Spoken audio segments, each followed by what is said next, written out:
We were somewhere around Barstow, on the edge of the desert, when the drugs began to take hold. You're either in or you're out. Right now. I want to gamble.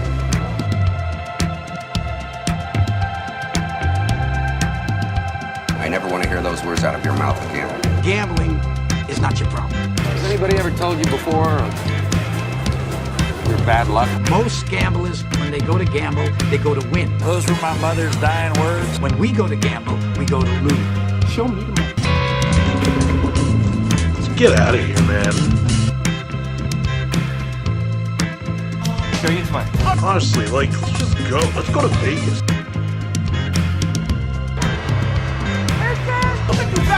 Jerry, I want you to say it what you would mean it, brother. Show me the money!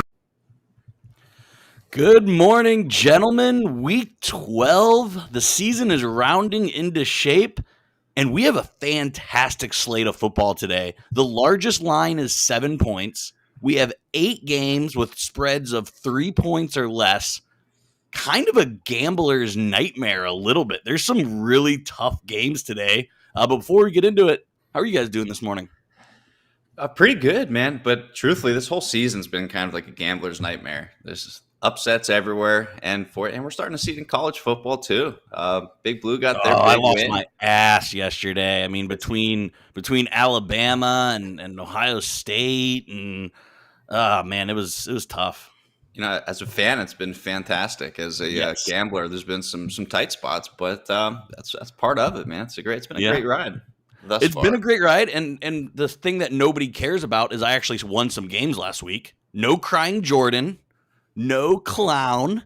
I actually won 3 games. I won more than I lost. Still in last place, but we still got some time left. And with that time, let's get into these games. First one being Tom Brady coming up here to Indianapolis, where I'm recording. JC, myself, and Derek are all on TB12. Marcus, you continue to ride your Colts. How do you see the Colts winning this game today?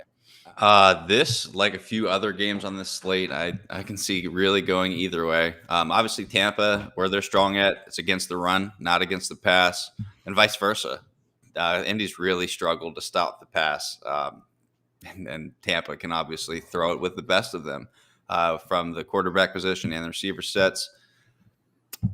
No rhyme or reason here. Colts are just kind of playing some good football lately. Obviously, the Bucs are going to need this win to coming off of a nice win against the Giants. But I think I was just kind of looking at this game as everything's confusing. You don't know shit right now. Yeah, but seriously don't. But I gave up on the Colts earlier, and I've regretted it ever since. So I'm going to continue with it. Remember, you heard it here first. They look like a scary baby. team. They look like a scary team, even though I thought about dusting off my cleats and going to the Colts practice facility to see if I can go play corner for them. I think Tom Brady just throws it around the yard today. Like you said, I mean, their secondary is beat up, and it wasn't good in the first place. Rocky Sin is going to get abused really, really badly. I see Tampa Bay winning this pretty comfortably, but I'm going with a few touchdown props here. So, Marcus, this is right up your alley. I like Gronk. I just feel like that connection is going to be plentiful. I just talked about the Colts passing defense. They don't have great safeties. They don't have great nickel corners. I think Gronk has a monster day today. And then you also mentioned how you can't run on Tampa.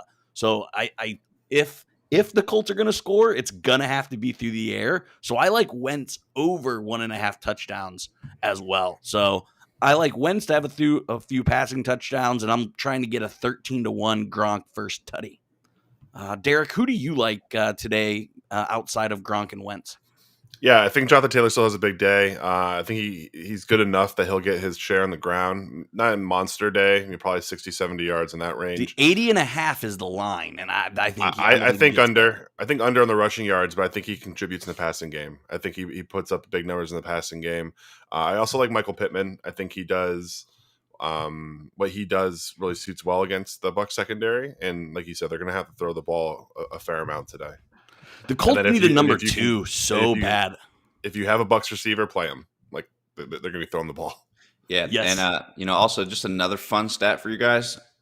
Going into that Bills-Colts game, Buffalo had the best defense as far as points per game as a fantasy defense. It's very stout on just all sides of the ball, forcing turnovers, and Jonathan Taylor and company dropped 41 on them. So expect the unexpected. For sure. I love how you fall in love with teams, Marcus. It's truly a love story. Oh, I got to be committed somewhere, right? Alrighty, let's get into Derek's love story with the Patriots hosting Tennessee. New England is up to a 7-point favorite with an over/under of 44.5. Again, Derek, JC, and I all on New England. Marcus, you again are on an island with Tennessee. How does Tennessee pull this off without A.J. Brown, without Julio Jones, without Derrick Henry, against this New England defense? How? So to be fair, they actually had at least one receiver at this line. Line has moved, but you got to make a decision, stick with it. It's just this is going to be a low-scoring game. Finally, someone will hold New England and their high-powered, their high-octane offense under 40 points. Listen, Tennessee got mollywopped last week. They haven't looked good. They're battling injuries. Maybe they have hit the end of the road, but Mike Vrabel, obviously, he's got the boys ready for New England. This game means more to him than the Super Bowl. Just kidding. He'll only cut his wiener off for one, but this is a close second. Fun, interesting props that we're looking at. Be careful when you're making your first touchdowns today. Jonnu Smith is listed as a Titan, so I don't know if they'll nix that when he does score, but I do kind of like Jonnu Smith to score first. Against his old, against but for New England, right? Yeah, but for New England against his old team, that's kind of Josh McDaniels kind of Belichick. Jonnu Smith, he's getting a fair share of targets, and I know Hunter Henry looks like he is just getting the massive workload because of his touchdown production. But Jonnu Smith, if anything, anytime touchdown will be a good play for you today. Yeah, especially Hunter Henry's playing, but he's a little banged up. So that, Jonnu Smith could maybe get a higher tick in the snap count today. Derek, how do you see this game shaking out? I think it's going to be probably low scoring. I like a defensive game, but New England over the last 4 games has plus 100 point differential. They're one of those teams that does a really good job of putting away bad teams and not playing down in the competition. I just think Tennessee's too banged up this week. That one hurt. I felt that one. I felt that one in my soul. Yeah, and so last week I hit lowest score. I'm going to play that again with this game right here. The favorite is obviously the Jets and Jets and Titans, or Jets and Texans is the lowest favorite here. You can get this game as the lowest at again about plus 750. So I won that bet last week, so I'm writing that again. So Marcus, I think you're all over this just being an extremely low scoring game. Some other props I like is first score and money line. You can get New England at plus money at plus 105. I really like that bet. And then Tannehill is going to be forced to throw in situations because, again, I think they're going to be playing from behind. It's going to be a negative game script. So it wouldn't be me if I didn't have an interception prop, and Tannehill playing outside of the way he likes, I think gives maybe a few gifts to New England today. Let's jump to the next game, which I don't think there will be any shortage of offense. The Rams going into Green Bay. This game's almost as close as a pick'em as you can get, and it's in Green Bay. Yet we're all on Los Angeles. We're all riding the Rams here. Marcus, what are some storylines you got in this NFC matchup? This is my favorite game to talk about. Obviously, I like to talk about the LA teams a lot, and thus far, it's kind of going back and forth. Last month has been a struggle, but Odell Beckham Jr., watch him today. Sean McVay is going to get him the ball. We know that. It cost them. It probably cost them the game last time. Had 2 weeks to really get him into the offense so he could really dig deeper as that cancer. But the biggest news that came out that kind of will stick to that story is OBJ was offended by the low contract offer Green Bay offered him. So it only makes sense for him to get in the end zone. The biggest story here is the Rams need this game to even try to keep pace the rest of the season with the Cardinals. If not, you're going to be looking at a 3-game deficit coming here down the home stretch. We got nine-toed Aaron Rodgers. He's going to be struggling. We're going to have old AD coming after him. Aaron Donald is going to be coming after him. You can't run that fast with 9 toes. That's the face that we're going to be seeing today. Rams roll big. Rams roll big. I disagree. I think this game is kind of similar to the Minnesota game last week. I think this game is close. If you want to find a way to get some value, pick margin. Especially in a close pick'em game that Vegas thinks. Very rarely does Vegas miss that big. So I'm taking Rams to win by 1 to 6 points. That's plus 285. That's almost 4 to 1. That is great value, especially when Vegas is all over a line like they are this one. And then there's also a fun little prop. I've brought up a few of these in the past few weeks. Largest lead under 10 points. I don't think this game will ever be a blowout, even though Marcus says it might be. I like largest lead to be under 10 points. You can get that at plus 105. I think that is also a pretty safe bet here. Derek, the thing I want to ask you is what's going to go on with Jalen Ramsey and Devontae Adams? Can Adams put up a good day, or do you maybe want to look at MVS, Lazard? How's that going to shake out? I like Devontae Adams today against Ramsey. I think the one thing that Ramsey can struggle with is crossing routes and the timing that Devontae Adams and the chemistry that Devontae Adams and Aaron Rodgers have in those crossing routes, especially short ones in at the line of scrimmage. I think there's still a lot of opportunity for him to produce, especially in the red zone. Maybe not in the middle of the field as much. Maybe some deep bulbs to MVS, but the kind of my dark horse in this game is Van Jefferson. He's getting 6 or 7 targets in both the last 2 games. I don't know that OBJ gets fully acclimated. And either way, I think Van's kind of their deep threat. He drops 2 passes last week they played that could have definitely had him with a big day. So I think you get really good DFS value on him. And then another storyline that I know you're all over in this game is how is that Packers backfield going to shake out? Aaron Jones is going to play. If you have Dillon, do you roll the dice and play Dillon, or are you staying away from that Green Bay backfield? I think with the stout defensive line in LA, I think they maybe go bigger goal line back.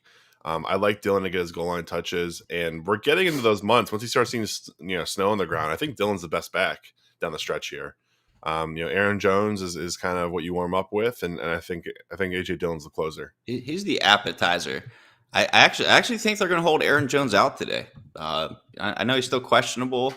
Might be kind of one of those tweeners. They're still in a good spot as far as the North goes, but next week might be one of those. Why risk it? Yeah, the Packers are historically very conservative on their holding guys out, so that might be the case. But my guys are saying he's playing today. The guys I follow on Twitter are saying that he is going to be playing today, but it's definitely a storyline to watch. Let's move to the AFC North, something Marcus and I know very well. Cleveland going into Baltimore being a 3.5 point favorite, over under being 46. Derek, have you guys heard this before? Derek, JC, and I are all on the same team, and Marcus is on an island. Marcus, I think you have some thoughts on how Cleveland can pull this out. I'm very interested to hear. I have quite a few thoughts. Baltimore's not good. They had a nice run. They had a bunch of comeback wins. They should be probably flirting with the cellar of the North. But what's really more important here is the Cleveland Browns. And I know it's an ugly city. It's an ugly uniform. It's everything about it's ugly. But guess what? This is the time when ugly football wins. Ty Conklin comes back today, solid right tackle. But my guys tell me that Kareem Hunt is coming back today. He's going to bring the fire. He's going to score 25 fantasy points today. 2 touchdowns out of Kareem Hunt today. He's one of my favorites for first touchdown. Strangely enough, Austin Hooper is going to be up in that mix for me. Fun fact, Landry Jones has 0 receiving touchdowns. 0 receiving touchdowns this year. So look for that to kind of maybe it's time for him to get in the end zone. But Kareem Hunt's the story of the day. He will be kicking the Ravens down the hallway all night long. And plus 3.5 in any AFC North game. It's where you want to go. Browns cover. Browns hopefully win.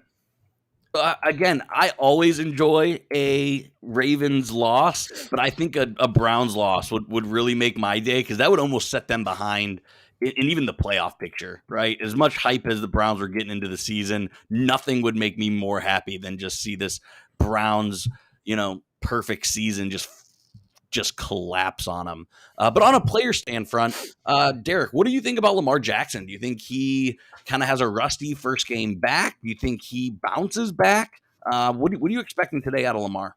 So the benefit of not throwing, we talk a lot about what Lamar can and can't do, and there's probably 20% of the harder throws that he doesn't make very well. I still think he's a really good quarterback and a good passer for about 80% of the throws. Good news is those are the throws that don't really rust as quickly. Those aren't your timing plays. Those aren't your deep outs where you got to get the ball out perfectly. And running the ball doesn't rust either. So I think he's going to be fine. I think he's going to come back with a big game.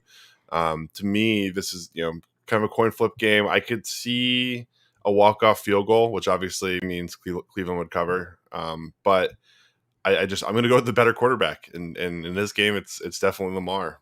Baker Mayfield's fucking trash. There's not too many games where Baker would be the better quarterback. Yeah, there's really not. Like I don't think Houston's on the schedule. There's only a small handful. Miami. Yeah. So here's two maybe a little small same game parlay that I have for our listeners here. Just a little 2-play, but I really like it. I like Ravens alt spread because I think this is going to be a blowout. I think Marcus said Rams Green Bay is kind of going to be his surprising blowout. I think this is the game that Vegas is going to have the least correct today when we go back and look at it. I like Ravens alt spread -6.5. So I'm buying that up a total 3 points and getting that at +120.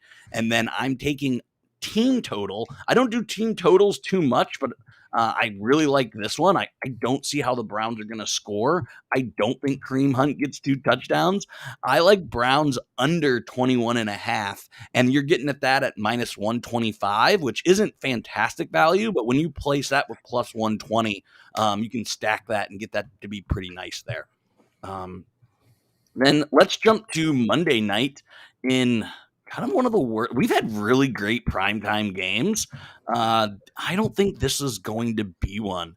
A floundering Seattle team going West Coast, East Coast to Washington, who had a really nice win. If you listened to the show last week, I had this as one of my upset picks. I had Washington over Carolina. So I hope you guys cashed in that ticket. And I'm taking, again, I'm taking Seattle to finally bounce back. Russ, if he needed to get on schedule, you get on schedule against the second worst defense in the league, which is Washington. And so JC and I have Seattle. Derek and Marcus have Washington. How is Washington going to hold steady, Marcus? They have the better quarterback. Listen, when I'm picking these games, whoa, that's a fucking take. Let me have some fun here. When I'm breaking down games and I'm picking winners, I like stats. So here's the stats that I know. Seattle is just awful. I've been picking them to be the seller of the West, and it's obviously we're flirting with it pretty good. Washington, I was in one of the bars in LA last week, and it's a Washington bar. It's interesting. Unfortunately, their chants, which are awesome, every first down, every touchdown, it's a whole group of guys chanting and singing, but they still call on the Redskins. I told them I was offended. They didn't care. We had a beer.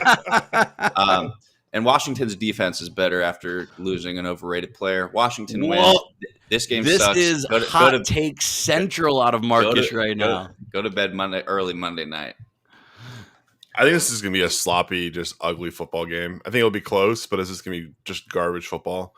Not a Monday night game. And honestly, two teams that really aren't in the playoff picture. So it sucks that this is our Monday night game. You wish they could kind of flex that out of there. I like the under a lot. I don't see these two teams getting to 46.5. And I think Washington wins, and again, really, really ugly fashion. Seattle's just not good. They've neglected their offensive line for a decade. We've talked about it off and on as a group for literally a decade, and eventually that tab has to be paid, and they're doing it now. I don't mind DK Metcalf to kind of get loose on a couple plays. I don't mind.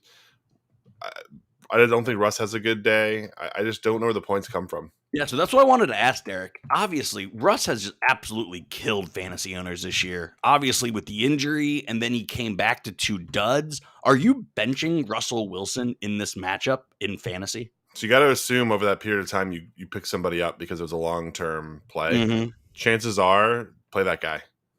I don't like Russ. You don't like Russ. So how does that impact Tyler Lockett? Is that another guy that you're benching? I think Tyler Lockett is the third version. You talk about the Golden Tate, the Doug Baldwin, where if Russ plays, he's going to produce.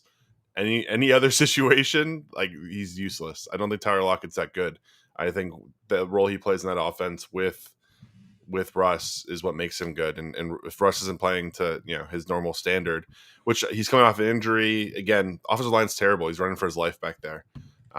It's just not a good situation. I'm not playing Tyler Lockett either. Yeah, it's tough because I have them both, and I'm benching both. You just have to. All right, let's do some quick hitters here, real quick. The game everybody has been waiting for us to talk about: Jets Texans. Texans are a favorite, guys. Like, I don't know what bizarro world we're living in, but the Texans with Tyrod Taylor are a favorite. Are either one of you guys touching this game at all? I am going to hammer this game. We're going to have some continuing traits. Unfortunately, some of these non-main slate games, these aren't the random ones that we kind of get selected. These are the fun betting ones. Some things that come in common.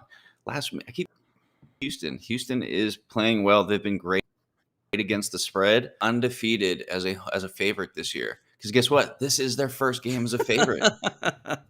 And I know you're going to be agreeing with me. It clearly wasn't a Cook's week previously, but Tyrod Taylor's back. They get the bye week. They come at home as a favorite. Things are going to start clicking. As terrible as Houston is, the Jets are worst. I like Cooks to score today. I like him to score often. But I like Tyrod to get in there, and I like the Texans to put on a show. Might not be pretty, but I'll actually like the over. We're going to be in the 50, 55-point range.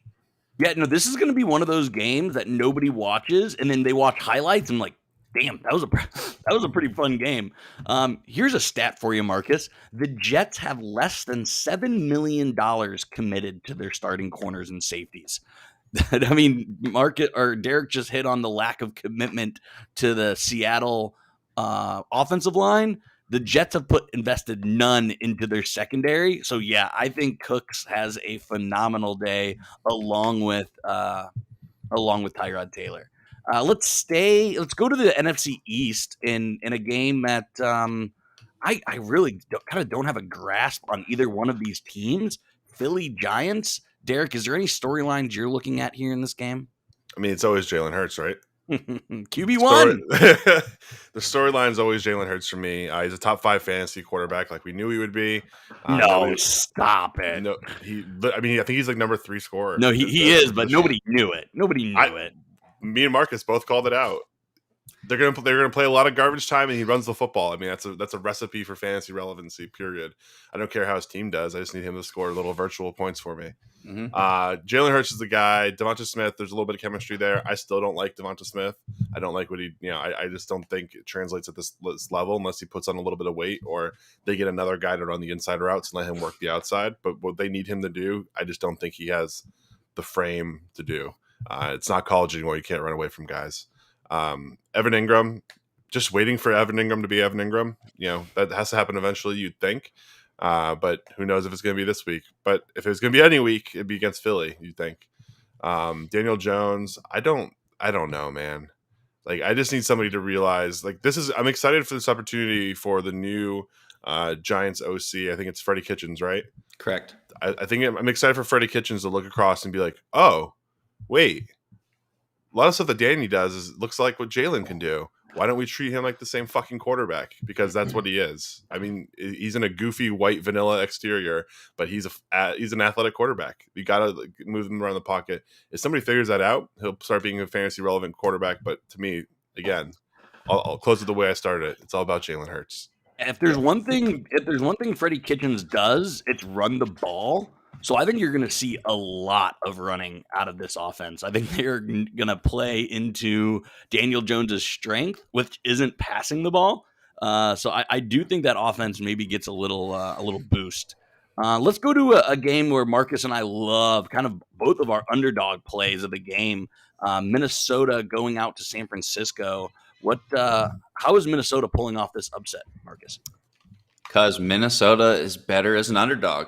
They actually play a very similar style to Pittsburgh. If they read the papers, if they take it in, do it as favorites, they kind of fall down. But guess what? They're 5-0 this year as underdogs covering the spread, 3-2 outright. Those 2 losses, it was handed to the Bengals or opening week, and then a missed kick by the Cardinals. That's very good That's performing very well as an underdog when everyone's sleeping on you. Everyone's sleeping on them. Adam Thielen will be sleeping in the end zone after he gets that first touchdown. Minnesota rolls, and then guess what? See you in a few weeks in Minnesota. Absolutely. I can't wait for that. While on the topic of Cincinnati, let's jump over to a game that I think you and I will definitely be watching intently. Pittsburgh going into Cincinnati, where, man, Ben just owns that team, right? Especially in Cincinnati. We're both predicting a Steelers win. How's it going to happen? Am I allowed to say this on air? Or is this just like the bad thought? Listen, Pittsburgh will get this win. Obviously, they came up short against LA, but they got some guys coming. They're going to be healthy. No Hayden, but Minka's going to come back. He's going to make some plays. Claypool, he's my first touchdown favorite today, man. He started getting some targets. Ben will find him in the end zone, kind of getting reacclimated to everything. But a win here puts Pittsburgh in just prime position to fall to 8-1, right at 500, which everyone loves, not being under 500. Yep. So, Derek, we've seen all year how the Steelers' rush defense just get carved. Are you starting Joe Mixon in any of your DFS teams today? DFS, no. Annual fantasy, yes. I think there's just some better DFS values today. And I know we touched on a couple of those. If you can build a team around it and the money makes sense, go for it. I think he's definitely a lock for a rushing touchdown and probably in the 80, 90-yard rushing range. Yep. So if you get the money and it makes sense, go for it. But I think there are some better values out there. But you got to love Joe Mixon today. Yep. And what about Jamar Chase? No Joe Hayden today. Does Chase feast again? I wouldn't say feast like his high end. I don't know if it's gonna be a 30-point day, but I definitely think he gets his 5 for 70 and a touchdown. Yep. All right. Last game that we want to chat about is, again, a kind of a sneaky important game in the AFC West. We got the Chargers, a 3-point favorite, going into Denver. I've seen Denver kind of be a sexy underdog pick, but I don't understand that, Marcus. Are you going with the trend of taking Denver, or are you hammering the Chargers? I'm hammering the Chargers. I'm going to hammer the Chargers pretty much all year long. Maybe they're just like weirdly streaky. Earlier this year, they kind of had a couple rough games, maybe found some wins, and then just poured it on for 3-4 weeks in a row. I think they're going to kind of hit that streak again. When they're hot, Justin Herbert's unstoppable. My formula is easy. In close games, give me the better quarterback. This is actually one of my digs today. Chargers -3. It's a lock. Yeah, no, I like that. I'm not in any place to call locks, but if I were, this is the one that I would be. So again, I don't know how that makes you feel, but yeah, I also like the Chargers today too. I'm surprised it's only a 3-point spread. That was kind of the confusing one that made me kind of slant my eye, and not because I drank too much last night. Let's get into my parlays of the week. We've touched on 2 of them. I like the Steelers and the Vikings as underdogs, and then I like the Dolphins. Cam Newton just is not any good. This is me more not liking Carolina. I think it's a sinking ship, and Tua has put together a couple good games in a row. So I like the Dolphins to pull this out. It's paying at over 13-1. So and you only need 3 outcomes. So that's a nice little underdog parlay of the week. And then something that I think Marcus likes quite a bit here is my touchdown parlay. Do you want to talk about some of these guys, Marcus? Oh, always. Touchdown parlays are they're fun, right? So in this case, you're going with anytime touchdowns. Aaron Rodgers, it's just kind of a sneaky play, but that really jacks up your odds. You have to love Najee. I love Cooks. Derek loves Cooks. We all loves Cooks. Let Cooks cooks. It's a Cooks day, baby. And actually, when you brought up Kyle Pitts, I really like him as a first touchdown. I took him one time earlier this year. That was on a Thursday night in London, and he scored the first touchdown of the year. It kind of depends on Cordell Patterson playing or not, but I do like Kyle Pitts to score today. Yeah, what about you, Derek? Do you like this touchdown? Yours almost hit last week. Can we talk about how you were one Gallup touchdown away from hitting a plus 4,000? And do you know the worst? Do you know the worst part about that too is he had a wheel route and he got tackled at like the 4. Yep. Yeah, I was. I felt good about it, but it didn't come out. Michael Gallup let me down. I think this is a good one. Aaron Rodgers, you can kind of see him out on the edge where he does that little walk in the end zone that he gets that that linebacker out in space, especially in Green Bay, right? He seems to always be pump fakes him a couple times and then just walks in.